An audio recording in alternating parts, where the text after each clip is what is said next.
जय हिंद साथियों, सभी लोगों को नमस्कार। भारतीय संविधान का जो ये सीरीज चल रहा है जिसमें संसद के अभी कवर कर रहे हैं, इसमें पहला पार्ट अपलोड हो चुका है। यदि आप लोग नहीं देखे हैं तो उसे ज़रूर देखिएगा। यदि अच्छा लगेगा, कुछ सीखने को मिलेगा तो चैनल को सब्सक्राइब शेयर ज़रूर कीजिएगा। तो इसका ये दूसरा पार्ट है। इसमें काफ़ी महत्वपूर्ण प्रश्नों को हम लोग देखते हैं, वन लाइनर फॉर्मेट में देखने को मिलेगा। इसीलिए आप वीडियो को पूरा देखिए, आपके लिए बहुत ही लाभदायक सीरीज चल रहा है। तो यहाँ से पहला प्रश्न जो था उस दिन का लास्ट प्रश्न था कि मुख्यमंत्री जो होते हैं यानी मंत्रिपरिषद में मुख्यमंत्री सहित मंत्रियों की कुल संख्या। तो प्रश्न था कि मंत्रिपरिषद में मुख्यमंत्री सहित मंत्रियों की कुल संख्या कितना होगा। 15% से अधिक नहीं होगी। और ये कहा गया है अनुच्छेद 164 का जो एक का ए है, अनुच्छेद 164 के एक के ए में कहा गया है। आज का पहला प्रश्न देखेंगे, किसी राज्य की मंत्रिपरिषद सामूहिक रूप से उत्तरदायी होती है। तो किसी राज्य के जो मंत्रिपरिषद है सामूहिक रूप से विधानसभा के प्रति उत्तरदायी होते हैं। लोकसभा की कार्य सलाहकार समिति की अध्यक्षता करते हैं। लोकसभा में जो कार्य सलाहकार समिति है उसकी अध्यक्षता लोकसभा के अध्यक्ष के द्वारा किया जाता है। अगले प्रश्न को देखते हैं, राज्यसभा की कार्य सलाहकार समिति का गठन पहली बार किया गया था। राज्यसभा की जो कार्य सलाहकार समिति है इसका गठन पहली बार 1952 में किया गया था। राज्यसभा के 1/3 सदस्य सेवानिवृत्त हो जाते हैं। तो राज्यसभा में जो है 1/3 सदस्य प्रत्येक 2 वर्ष के बाद सेवानिवृत्त हो जाते हैं। अगले प्रश्न को देखते हैं, संसद के सत्र सत्रावसान और विघटन से संबंधित प्रावधानों का उल्लेख किया गया है। तो ये जो उल्लेख किया गया है अनुच्छेद 85 में, संसद का सत्र सत्रावसान विघटन ये सभी अनुच्छेद 85 में किया गया है। नेक्स्ट है, संसद सदस्यों की अयोग्यता के प्रश्न पर राष्ट्रपति निर्णय लेते हैं। तो संसद के जो सदस्य होते हैं उनके अयोग्यता के प्रश्न पर निर्णय कौन लेते हैं? राष्ट्रपति। और राष्ट्रपति निर्णय लेते हैं निर्वाचन आयोग के परामर्श से। निर्वाचन आयोग के परामर्श से संसद में एक विधेयक को आमतौर पर पढ़ा जाता है 3 बार। संसद में यदि कोई विधेयक आता है तो आमतौर पे उसे 3 बार पढ़ा जाता है। 3 बार आपको ध्यान रखना, आमतौर पे उसको पढ़ा जाता है। राज्यसभा का पदेन सभापति होते हैं। तो राज्यसभा में जो पदेन सभापति होते हैं उपराष्ट्रपति होते हैं। सर्वप्रथम लोकसभा का गठन किया गया था अप्रैल 1952। लोकसभा का पहली बार गठन अप्रैल 1952। लोकसभा एवं राज्यसभा के संयुक्त बैठक की अध्यक्षता की जाती है। तो लोकसभा के अध्यक्ष के द्वारा अध्यक्षता की जाती है। यदि अध्यक्ष नहीं होंगे तो उपाध्यक्ष के द्वारा किया जाएगा। नेक्स्ट प्रश्न है, लोकसभा में अध्यक्ष के पैनल में होते हैं। तो लोकसभा में जो अध्यक्ष के पैनल होते हैं उनमें कुल 10 सदस्य होते हैं। 10 सदस्य आपको ध्यान रखना है। भारतीय संसदीय समूह का गठन किया गया था 1949 में। भारतीय संसदीय समूह का गठन 1949 में। वार्षिक वित्तीय विवरण से संबंधित प्रावधानों का उल्लेख किया गया है। तो वार्षिक वित्तीय विवरण जिनको बजट कहते हैं, संविधान में उल्लेख नहीं है, वित्तीय विवरण कहा जाता है, से संबंधित प्रावधानों का उल्लेख अनुच्छेद 112 में देखने को मिलता है। संसद का सदस्य बनने के लिए योग्यता का उल्लेख किया गया है। यानी संसद का जो सदस्य कोई बनेंगे तो संसद में लोकसभा में यदि आप सदस्य बनना चाहते हैं तो आपको 25 वर्ष उम्र होना चाहिए और योग्यता जो भी है निर्धारित भारत के नागरिक होना चाहिए, लाभ के पद पे न हो। तो इस तरह के जो योग्यता के बारे में उल्लेख किया गया अनुच्छेद 84 में किया गया है। अनुच्छेद 84 में योग्यता के बारे में उल्लेखित है।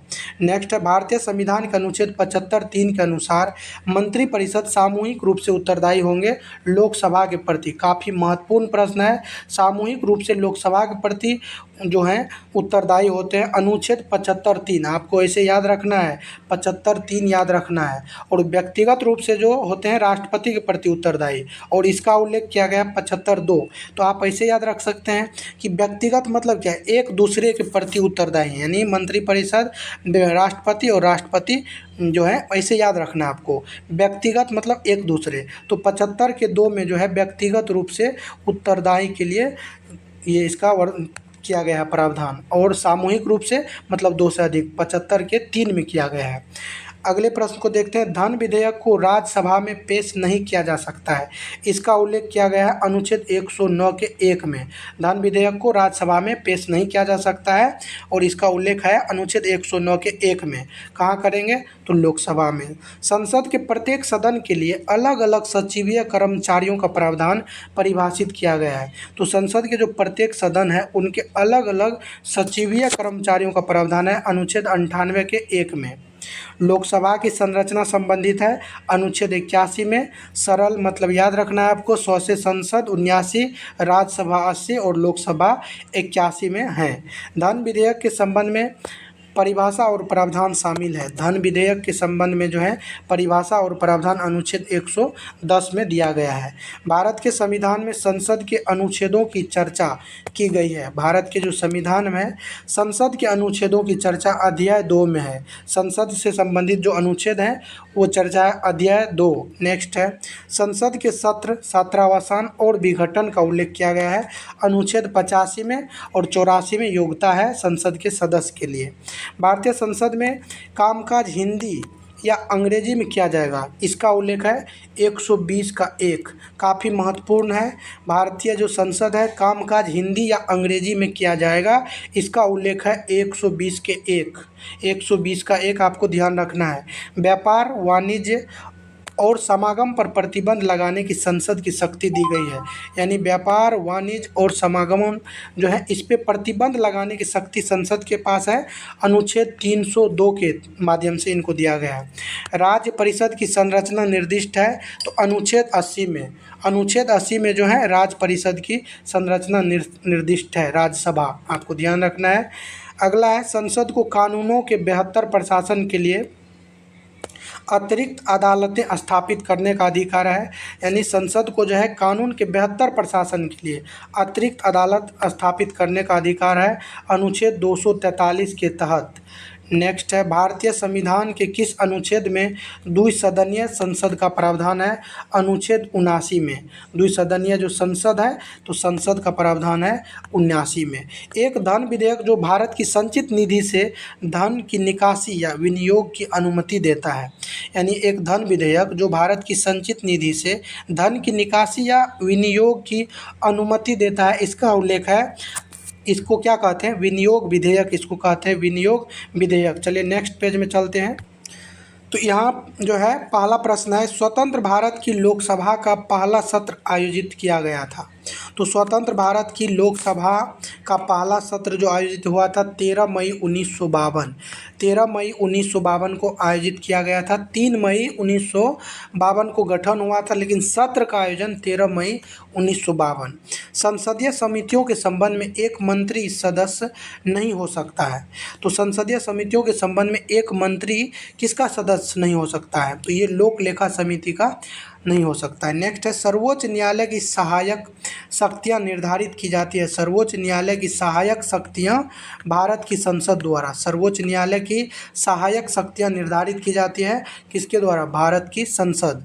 यानी सर्वोच्च न्यायालय की सहायक शक्ति जो है संसद निर्धारित करेंगे।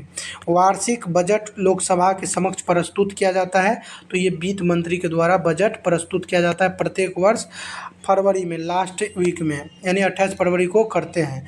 भारत में कोरम के अभाव में विधानसभा या परिषद को स्थगित करने का कर्तव्य होगा अध्यक्ष का। यानी कोरम जिसका उल्लेख किया गया अनुच्छेद 100 का आपको बताया था कि 100 के 1 में है। तो ये कोरम या गणपूर्ति जो है ये है होता है 1/10, और इसको जो है कोरम की पूर्ति नहीं हुआ तो स्थगित करता है कौन? अध्यक्ष या सभापति। अनुच्छेद 100 के अनुच्छेद यहाँ ध्यान देना है 80 के अनुसार राज्यसभा की अधिकतम सदस्य संख्या 250। भारत में राज्यसभा सदस्य के लिए न्यूनतम आयु 30 वर्ष, लोकसभा के लिए 25। लोकसभा का निश्चित कार्यकाल 5 वर्ष है जो किसी भी समय भंग की जा सकती है। तो राष्ट्रपति के द्वारा प्रधानमंत्री के परामर्श पे कभी भी भंग किया जा सकता है। लोकसभा के पीठासीन अधिकारी को कहा जाता है। तो जो पीठासीन अधिकारी होते हैं उनको स्पीकर कहते हैं। भारत की पार्लियामेंट को जाना जाता है संसद के नाम से, संसद के नाम से जानते हैं। राज्यसभा में भारत का राष्ट्रपति अधिकतम मनोनीत कर सकते हैं। तो भारत के जो राष्ट्रपति हैं राज्यसभा में अधिकतम 12 सदस्यों को मनोनीत करते हैं। राज्यसभा को धन विधेयक लोकसभा को वापस करना होगा, यानी राज्यसभा जो है धन विधेयक को 14 दिन के अंदर में लोकसभा को वापस करेंगे, करना ही पड़ेगा, फिक्स है। एक उम्मीदवार द्वारा चुनाव लड़ने वाले निर्वाचन क्षेत्रों की अधिकतम संख्या 2, यानी कोई एक उम्मीदवार है, चुनाव जो है अधिकतम 2 निर्वाचन क्षेत्र से लड़ सकते हैं, अधिकतम 2 आपको ध्यान रखना है।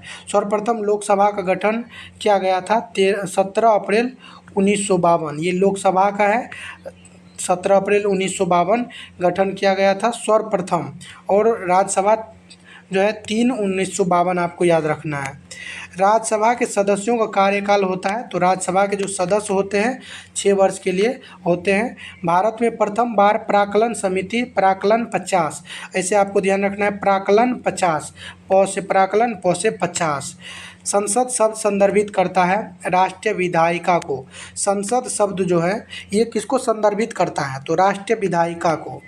अगले प्रश्न को देखते हैं। साहित्य, विज्ञान, कला तथा समाज सेवा से संबंधित व्यक्ति को राष्ट्रपति द्वारा मनोनीत किया जाता है। राज्यसभा के लिए टोटल 12 लोग को मनोनीत करते हैं। अगले प्रश्न है, किसी राज्य के नाम और सीमा में परिवर्तन किया जा सकता है। कोई राज्य है, उसके नाम और सीमा में परिवर्तन करने का अधिकार संसद के पास है।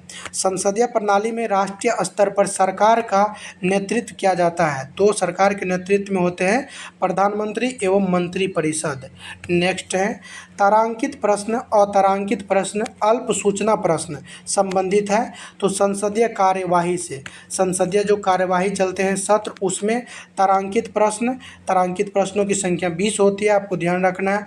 अतारांकित प्रश्न, अल्प सूचना प्रश्न, ये संसदीय कार्यवाही से संबंधित है।